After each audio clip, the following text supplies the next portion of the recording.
してる時こればっかり絶対ダメなんで、もうギア入れてくやつ話すと、なるほど。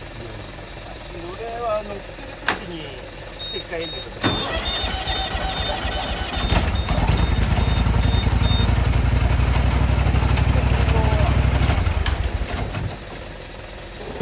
止まる寸前にクラッチ離すと、もうギアが噛んでる状態になってるから、滑りづらいです。で、ブレーキかけて、あとはもう運搬で。ブレーキを踏む瞬間にクラッチしますか？ブレーキ踏んだままで、踏んだままで、エンジン消える寸前にクラッチゆっくり離すと、ちょうどいいよく動かして止まってくれて。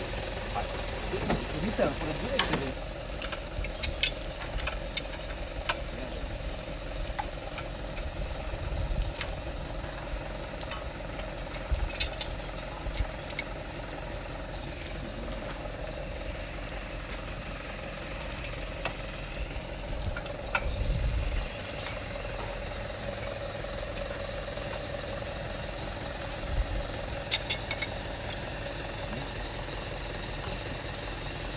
だいぶガタが来て、グラングランです。